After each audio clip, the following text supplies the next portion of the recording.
Okay. You go ahead and do Join the meeting.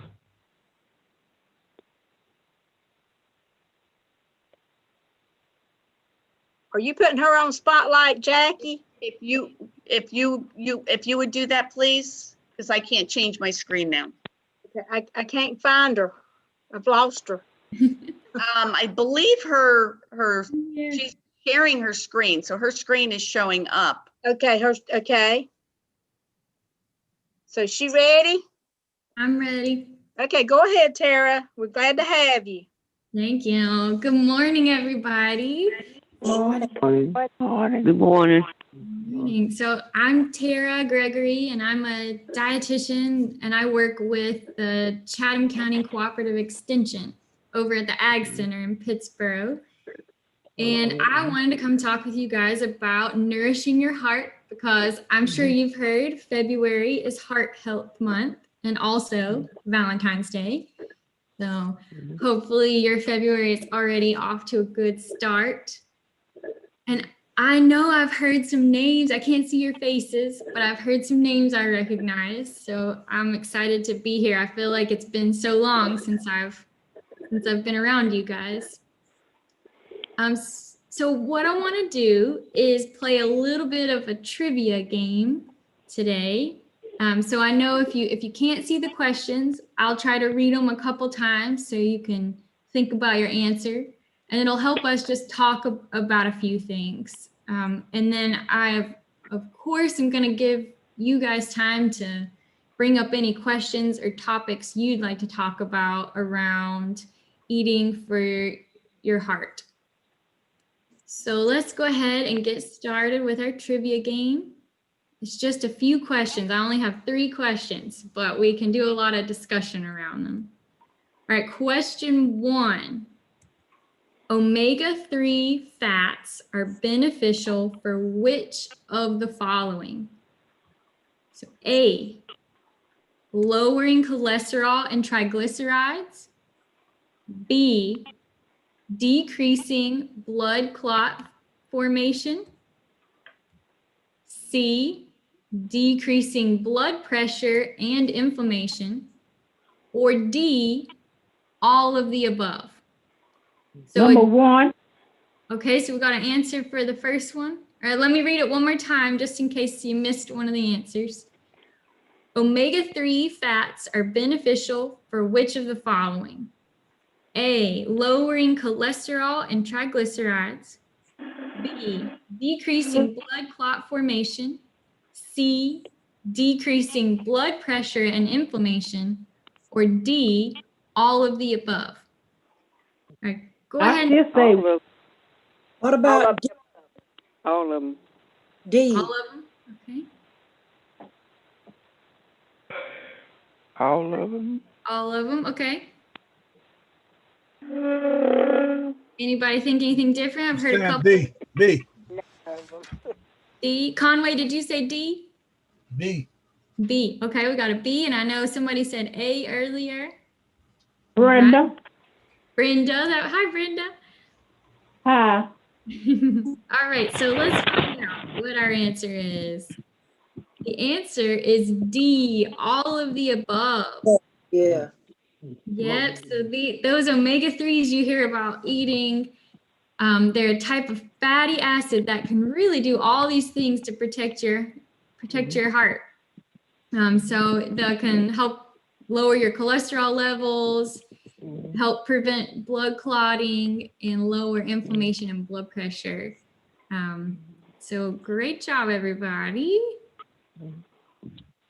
All right, now here we have a true false question. Okay, so think true or false.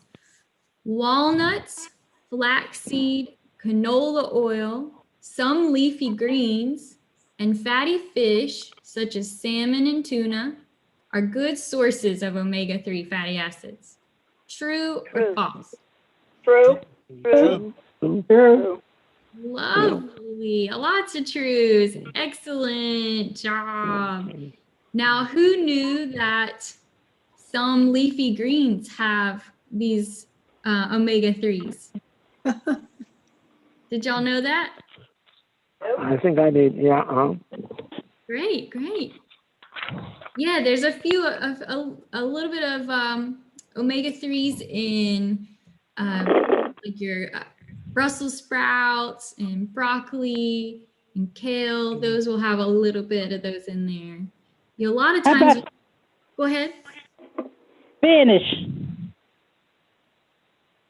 Brando, was that you? Yes, that was me. What'd you say? I missed it. I'm sorry. Spanish. Oh yeah. Yeah, I think so. I think that does have a little bit in there as well. Very nice. A lot of times you hear fish, right? That's the most common thing I read is, oh, get your omega-3s from those fish, which is great because they do have a high amount of these protective fatty acids. But you can get it through other foods. Who's a fan of walnuts? I like walnuts, but I can't eat too much of them. I do. Yeah, I like walnuts too. Right. I do. I'm curious, just for my own, I want to have some new ideas. How do y'all like to eat walnuts? Like, what do you put them with, or how do you prepare them? Well, I sometimes just like them by themselves. Sometimes we put them in different desserts. I put them in a salad sometimes. Okay, Miss Bonnie, you put them in a salad. That I like them like that, yeah. And I heard in it with a syrup and. Can I ask the question, what about the pecans?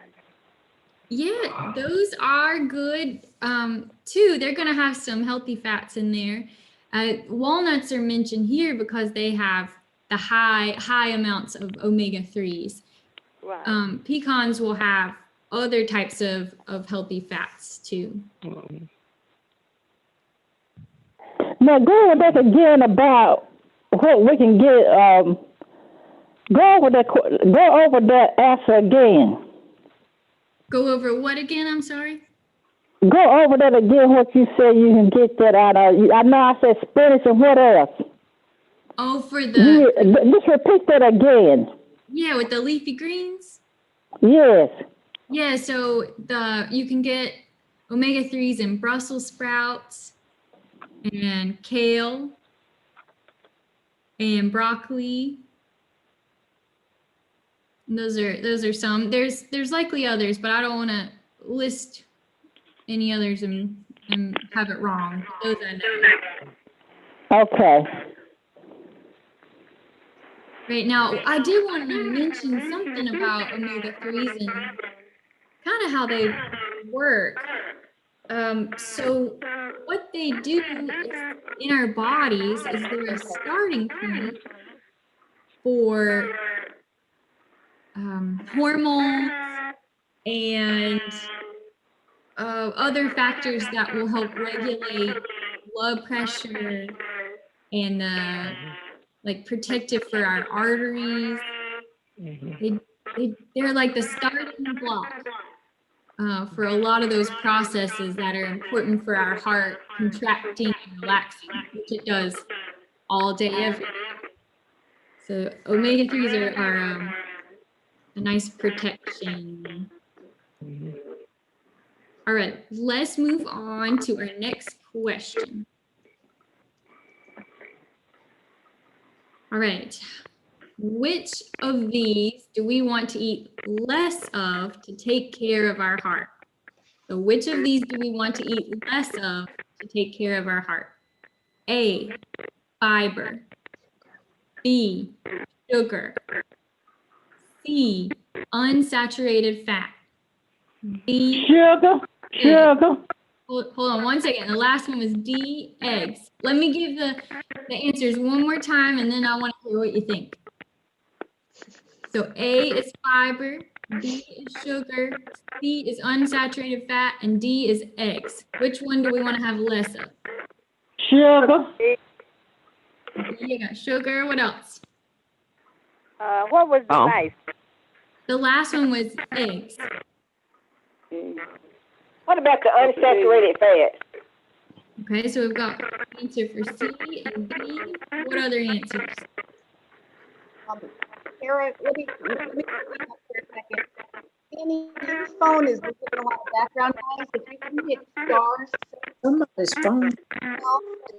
*6 to unmute when you want to talk, that would be great.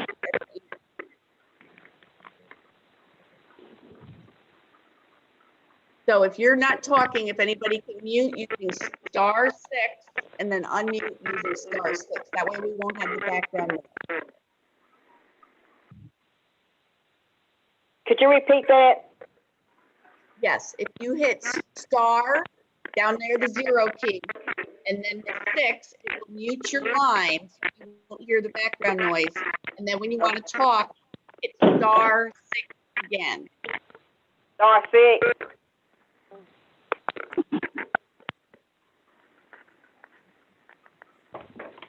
And Annie, it's your phone line that's getting a lot of background noise.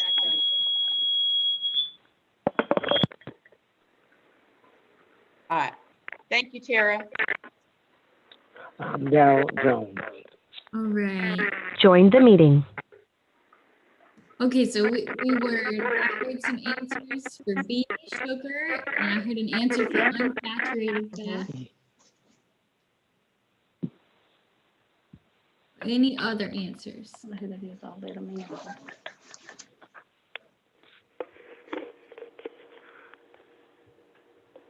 All right, then we're moving on to the answer here. B, sugar. That was correct. So what was the question? I missed it. Oh, I'm sorry. Yep. So we were asking about which do we want to eat less of to take care of our heart. So sugar is the answer here. There's a lot of added sugar, and when I'm talking about sugar here, I'm talking about sugar that doesn't naturally occur in foods. So I'm not talking about fruits that have sugars, but the way I like to describe the fruit and sugar is that it's nicely packaged into a little bundle that your body knows what to do with. Whereas when we have added sugars from lots of desserts or maybe sweet drinks and things like that, it's a more overwhelming to our system more than we need, and it's not balanced out with other things like you have in fruit. Now, fiber, no one said fiber because I think we know fiber is very helpful for our body in lots of ways. So we don't want to have less of that unless you feel like you're getting too much fiber, which isn't often the case. Now, we did have an answer for unsaturated fat, and I put that on there because it can be tricky. You hear saturated fat as something we want to limit for our heart health. Now, unsaturated, that's the types of fat that can be beneficial to our health. So you might hear it called mono and poly unsaturated fats. And so our saturated fat is what's going to have the most effect on our cholesterol levels and kind of fat buildup and things like that will strain our heart. Now we have, I put eggs on here because in the past, many of you may have heard eggs aren't good to have, or you shouldn't have too many eggs. What are some, oh, I'm sorry, hold on one second. All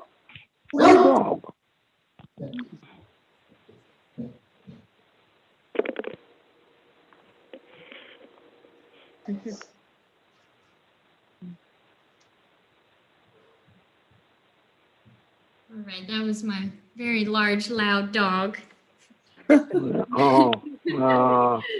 You heard something outside. What kind of dog is he, Sarah? It's a Great Dane. Oh, yeah. I like them. Oh. Yeah, he's just, he has no indoor voice. It's all very loud. I love animals. All righty. So I think, I wanted to ask you guys what had you last heard about eggs?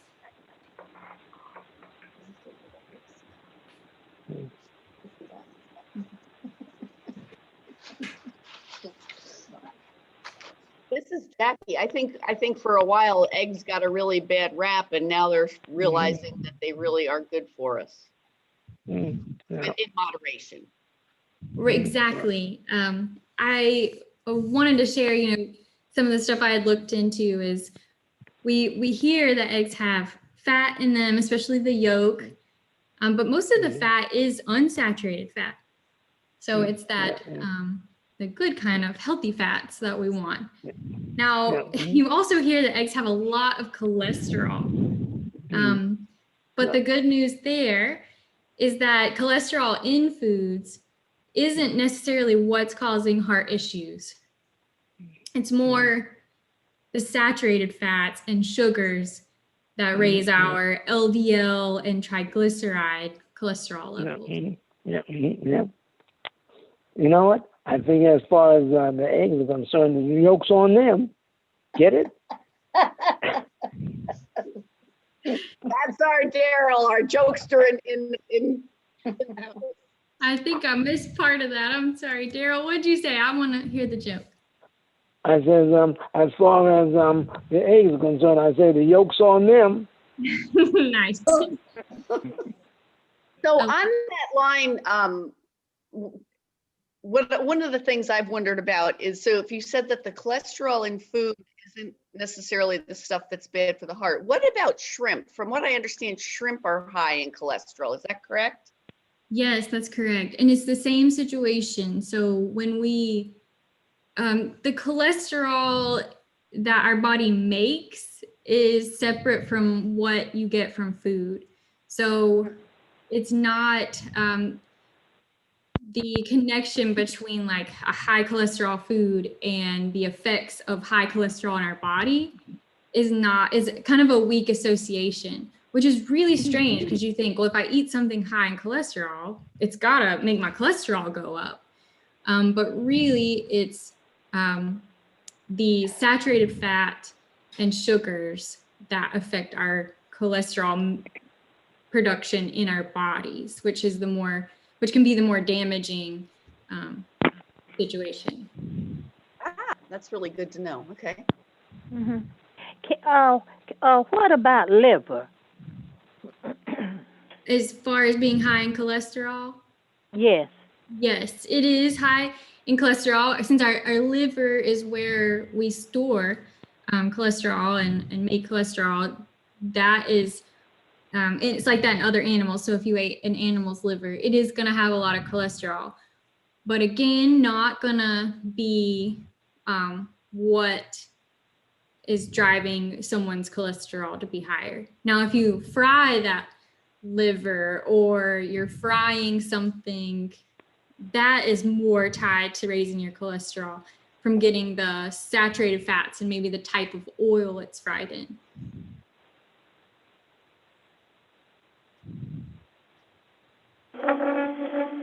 So what do you guys think of when I say Jones. Saturated fats? Join the meeting. Like what foods have a lot of those saturated fats we want to not have as much of?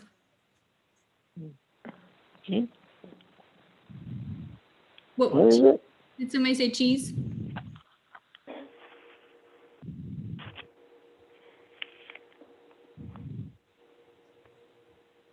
Things with a lot of sugar in it. The things with a lot of sugar in it, that may have a lot of saturated fat, or it might not. So if we take sweet tea, for example, lots of sugar, but it's fat-free. Okay. So is it the oils that are solids at room temperature? Is that the way they determine that? That is one easy way to think about it. If it's sitting out on your table or counter and it's solid, then yes, it's going to have more of those saturated fats.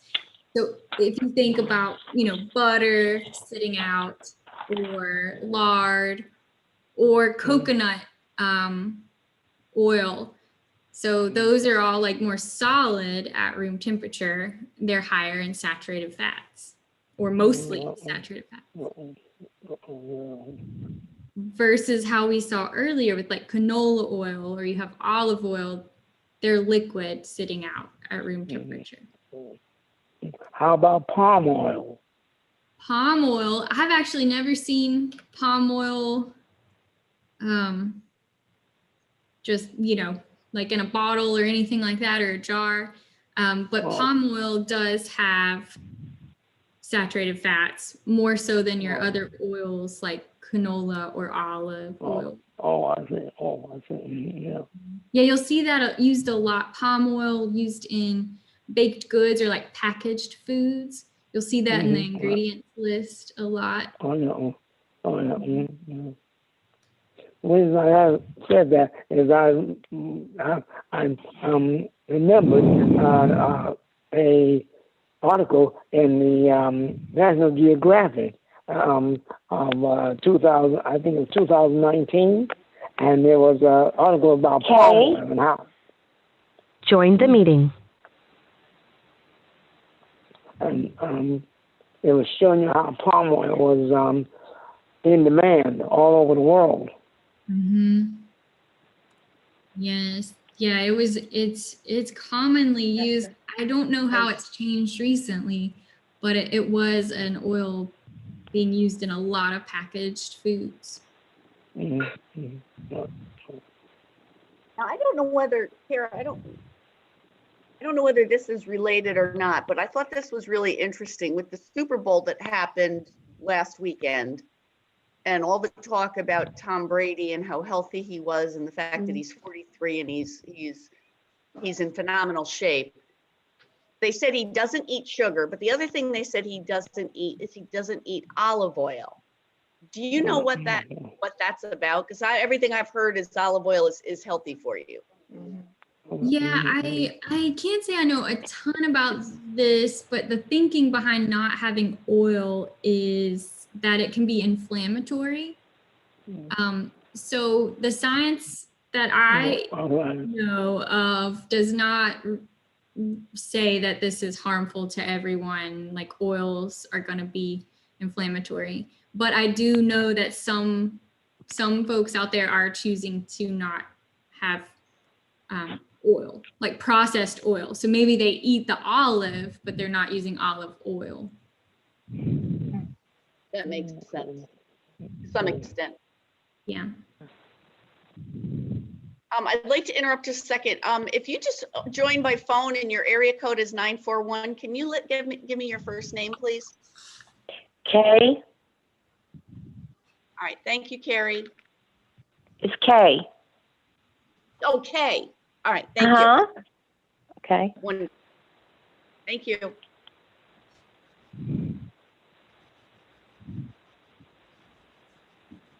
I've been able to hear you. I was on before, but I can't see you. Yeah, if you came on by phone, you're not going to be able to see us. You're only going to be able I did not know that. Okay. Yeah, so I don't have a computer. Right. Well, we're just glad you're on, and she's doing, and Tara's doing a wonderful job doing it so that people that are on by phone are being able to participate 100%.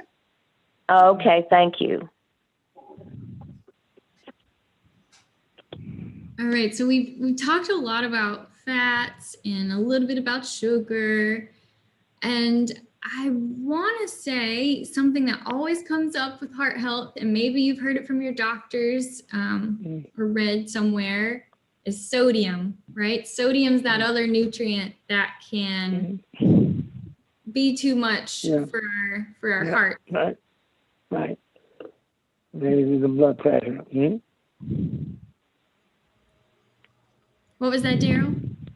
I said it raises the blood pressure. Exactly. Yep. It's because it raises the blood pressure, which just makes our hearts work a little harder.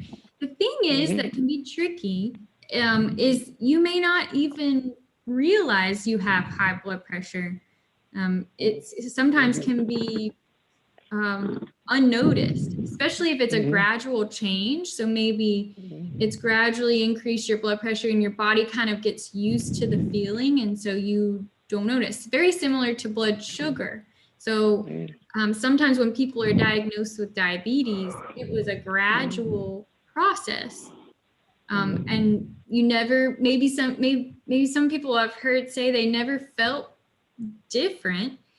And our bodies are kind of amazing that way, that they can adapt to slow increases and it becomes its new normal, even though you don't want those numbers going up. Okay. Yeah. So I'm interested to hear how you guys limit your sodium or just try to make choices that aren't as high in salt. Yeah.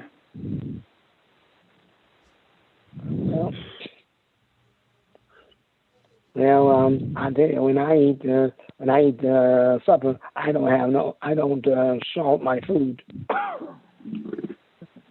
So after you cook it, you don't have any salt on there. No, take the salt shaker off the table and pepper. What do others do? If I open up a can or something, I pour off that water and rinse it off. Great. Yeah, you can get rid of, up to a half of that salt that's in there. Well, I try to read the labels, like especially, like if it's added sugar or whatever, and try to do it that way. Some of the in the intake of sugar. Yeah, that's great. Yeah, and helpful now. I'm sure you've probably noticed, Bonnie, the new food label has a new line under Join the meeting that says added sugars. Yeah. So it makes it much easier now to know if something just naturally has some sugar, because lots of foods do, like milk. Milk is going to naturally have some sugars. But now with this new line on the nutrition label, you can see included added sugars, and it'll tell you just how much was added to that. Yeah, added to it. Yeah. Yeah. I love that new feature of the label. All right, so could you explain? I didn't understand that when you're saying added sugars. Yeah, added sugars. So when let's say you had a box of cereal and you wanted to see how much sugar was in there. So naturally, there's going to be carbohydrates in cereal because it's mostly carbohydrates. That's just naturally the food. Now they have a label. On the label, there's a line under the carbohydrates and sugars that says added sugars. And so that line will tell you how much was put in by the manufacturer of the food, and not just natural. Okay. Okay. Like in syrupy fruits or something like that in the can, it would have added sugars instead of the natural sugar that's in the fruits. Yeah, it'll still tell you what it always has. But the extra line now will tell you what's not naturally occurring in the fruit, but what has been added. Yeah. Well, I get mostly the 100% juice, and that normally wouldn't have added sugars, though, right? Right. It could in the juice in the fruits. I guess it could, but you'll be able to see now. On okay, thank you. Yeah, because sometimes just like those energy bars or something like that, they'll tell the regular sugar and then they'll say added sugar, and then they'll put it like together how much really that it's got in there. Yeah. And it'll usually say includes, like it'll say added sugar. And so that way it'll tell you what, if it's how do I put this? So it's kind of breaking it down of like, here's all the carbohydrates, here's what's sugar, and then here's what's added sugar, not just That's right. right. So you'll know the breakdown of it if you're really Okay. If you want to ask a question. Must be unmuted. Am I? Question. Somebody has a question? I have a question. Yeah. What is sugar alcohol? Sugar alcohol, let's see, is, I don't know if I have a good way to describe this. It's usually, so it's, I guess the way I'll describe it is to your body, it's not metabolized like sugar. So it's something that maybe adds like the flavor or like the chemical, similar chemical process as sugar in the food. But to your body, it's not going to be like a carbohydrate. Oh, okay.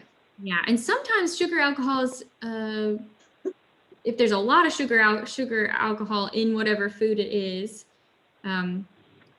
it can cause some stomach irritation. Not for everybody, but some folks may find that it hurts their stomach. It don't make you drunk, does it? I don't know at what point.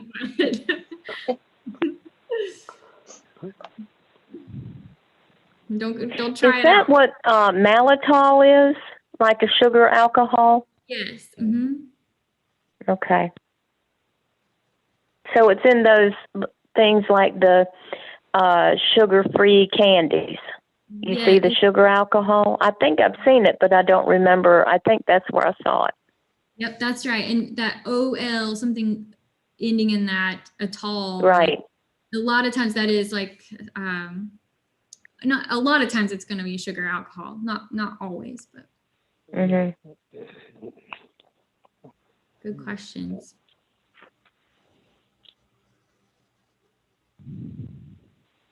What else do you guys want to know about?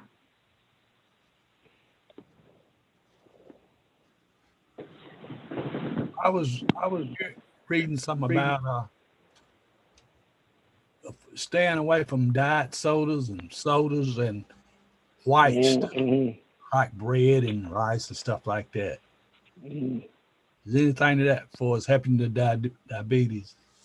So I'm not a fan of telling people to stay away from foods that are white. I don't think it's a good idea to avoid food groups. Right. I think that foods can be, so let's go through that. I guess white foods, I think when doctors say that or we hear that, a lot of times they're talking about rice and pasta, bread. But there are nutrients in those foods. Those foods do give us nutrition.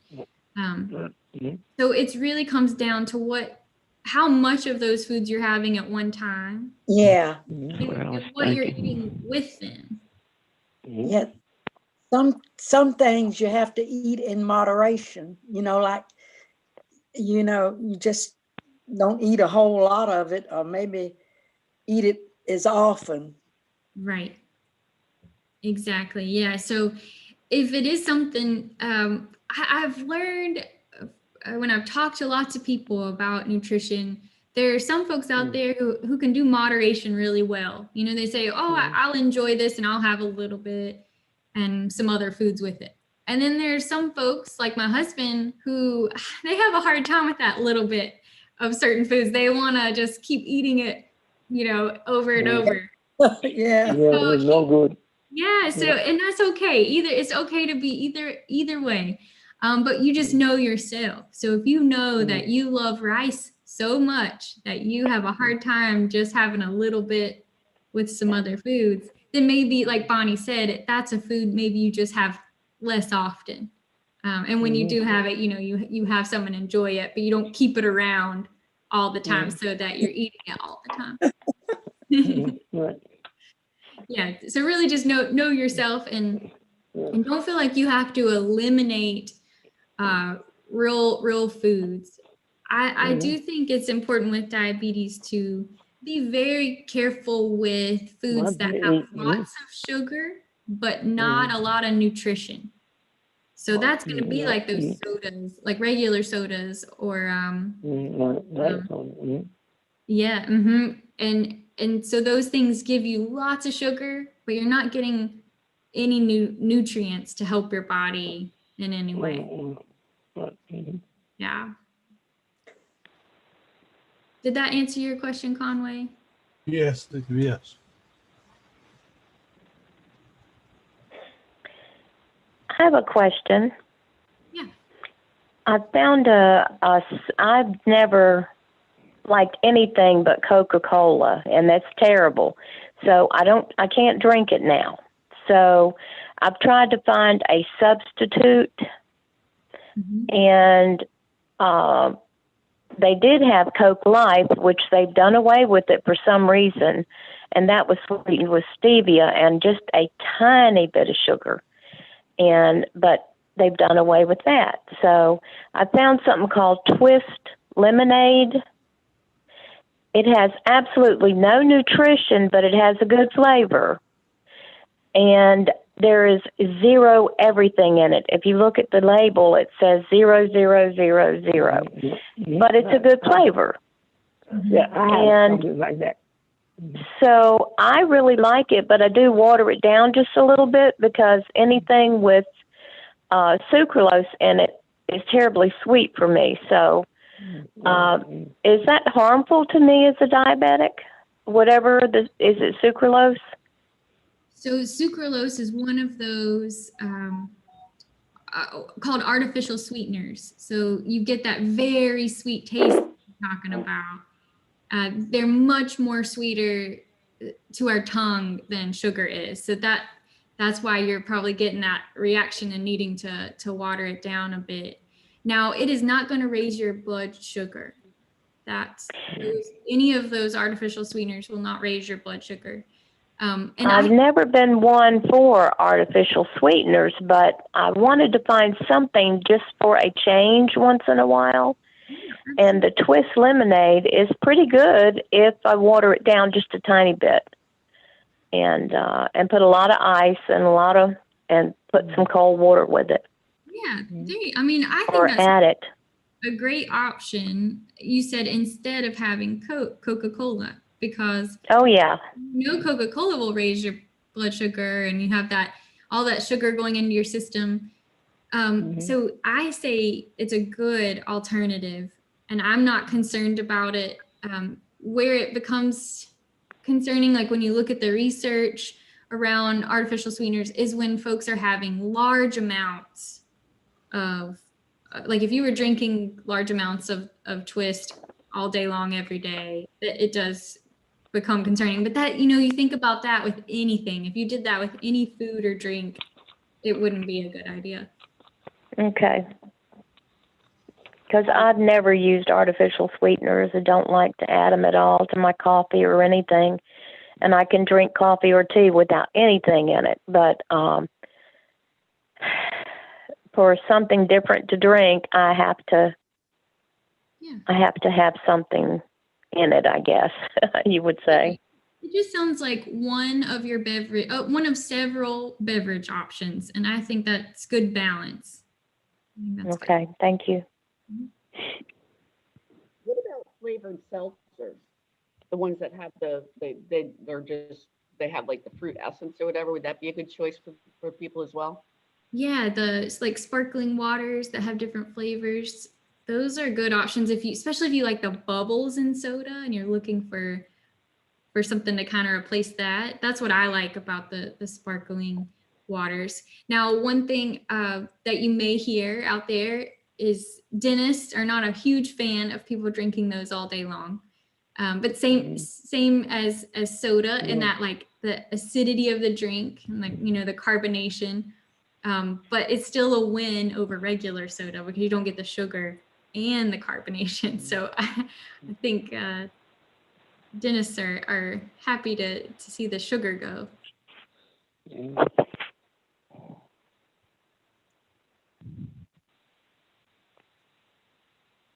What else? You know something? sometimes I drink orange juice at lunchtime. You know what I call orange juice? What? I call it Simpson because it's OJ.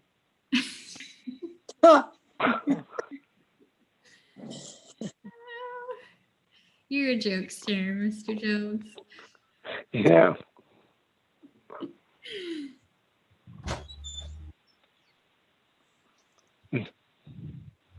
What about brown bread and white bread? Good question.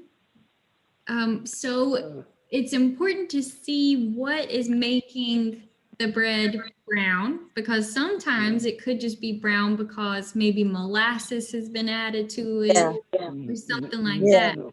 But if it is brown bread in the sense of it's a whole grain bread, whole wheat, then that is going to have some more nutrients in there because that whole grain has been left in the bread making process, whereas white bread, parts of that grain have been stripped away and you're left with more of the starchy part of the grain.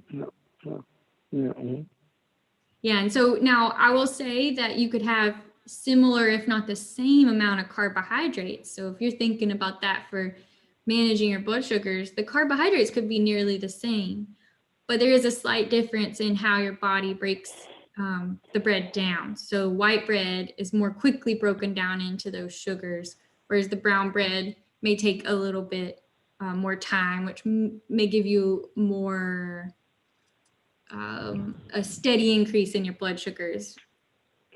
It's not a huge difference, but you do get more nutrients from whole grain or whole wheat bread.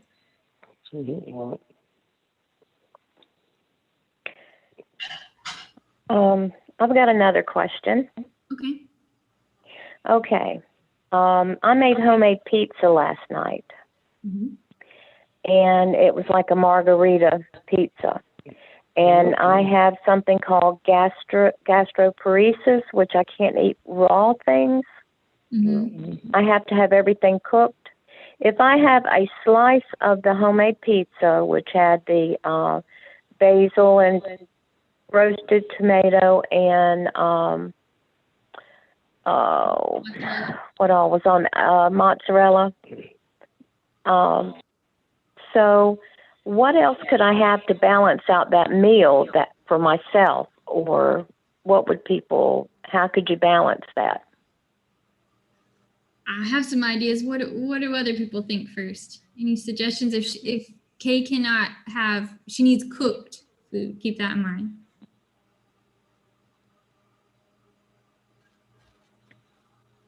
She can have a salad. And that's raw. See, I have a hard time planning my meals. Oh. Spinach. I heard spinach. Yeah, like a side of cooked spinach. Okay.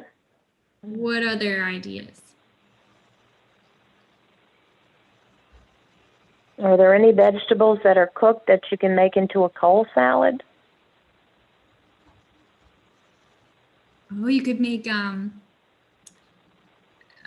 anybody chime in. I just thought maybe sort of like a green bean salad. Okay.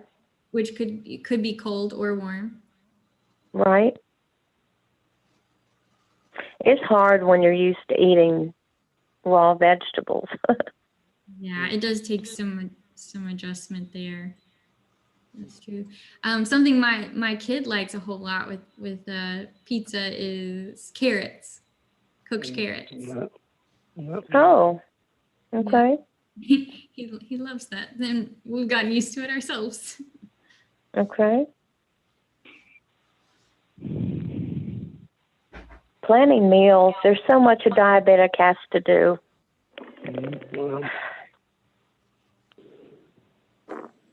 I don't know if others could speak to this, but I imagine you get a little more. It becomes second nature, maybe, or you get a little more used to it, and it doesn't feel as overwhelming. Now, I can't say this from my own experience, but maybe others could share on that. Yeah. First it was seeds and then raw vegetables, no salads. It just gets getting hard. So Maybe that will be temporary. no, it's a permanent thing. Permanent, okay. Yeah.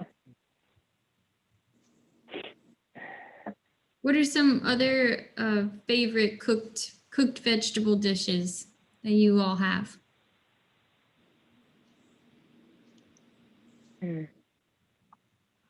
I do Brussels sprouts in a crock pot with a little bacon.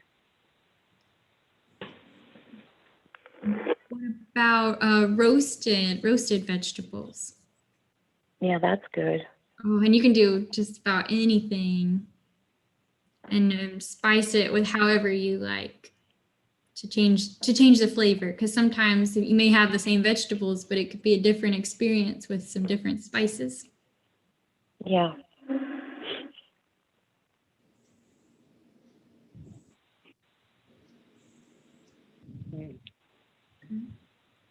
Tara, I don't know whether one of the topics you guys do is meal planning. I wonder if that would be a good thing for one of these discussions, is to, have a couple weeks of meals planned out and lists of what would work well together, and then they kind of, pick and choose. Just a thought. That's not something I do. I'm a no dietitian, so I don't like to lay out really meal plans. I will help people figure out like tools so they can do meal planning. But my thinking is, if you have kind of a prescribed meal plan for you, there's only so long you can really follow that. And it takes a lot of work to factor in what preferences someone has. So writing it would be very individualized. But Anne is on the call today. And Anne, would you mind introducing yourself? Hello, I've wanted to speak up, but I really like hearing the discussion. I'm Anne. I'm another registered dietitian. Let me shut the door because I'm a registered dietitian with a very loud voice. So so I'm going to be leading the discussion in March, and I'm just kind of brainstorming on topics, and that's why I'm doing a lot of listening today. And from what I hear, I think a helpful topic. Who has heard of the diabetic plate method? Who has heard of that? Just, I know you can't raise your hand, but that's what I use. Yeah. Okay. So like Tara was saying, sometimes meal plans with a group is more difficult. Individualized counseling is definitely better suited for that. But I was thinking that to lead a discussion on the diabetic plate method. So when you're thinking about meals for the week, it's just going to be, it provides more of a visual. So we're going to learn how to look at our plate and kind of know how to fill it. And in that discussion, I will certainly bring along some good ideas of what to put in those spots, not necessarily like a guided meal plan, but we will talk about each spot, your non-starchy vegetables, your protein, right? So we'll talk about some fun, different ideas, because from what I'm hearing, that sometimes the monotony and the repetitiveness can get a little old. So I've just been kind of taking notes, and I think that the group might benefit from that. So I'm excited to lead that discussion in March. So hopefully you all can join me back there, and handouts will be sent to you before the discussion so that you can follow along with me at home, since I can't see all the faces, but we will be looking at the same handouts during the discussion. Does that sound like a plan that you all can get on board with? Yes. And could I ask you, is that the same as the Mediterranean plate? I said that's the one I follow, but I follow what's called the Mediterranean plate. Is that the same? They're very similar. They're similar, and I will make a note to kind of point out differences and similarities in that too. But I think it'll be a good discussion. So thank you, Tara. I wanted to introduce myself, but I didn't want to interrupt. But I have been enjoying the discussion, and I think that will be a really good plan for March so that we can, you know, I think when you start to visualize when you're planning your meals and you're putting things on your plate, can be really helpful. So yeah, great. Yeah, perfect. And that's Okay. perfect for March is National Nutrition Month. So fits right in. Hey, sounds good. Great. Well, I'm looking forward to it already. I'm going to get to planning. So yes, thank you, Tara. Yeah. All right, it looks like we're down to the last few minutes. I'm wondering if you have any last questions you wanted to ask today. I know I have Annie muted. So Annie, if you want to unmute, go ahead and hit *6.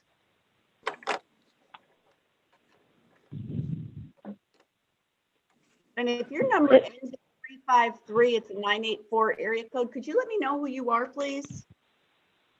You know what? This is Brenda South. I had a problem with my house phone and thing, so I had to get my cell phone. So that must be you. Okay. Yeah, Thank you, Brenda. it's me. I had a problem with the cell phone and thing, and I had to call the West Chatham Senior Center to get the meeting ID number. Well, we appreciate that you were resourceful and were able to get on with us. Thank you so much, Brenda. Uh-huh.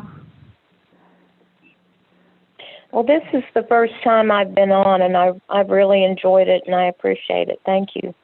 Yeah, we've enjoyed you. Thank you.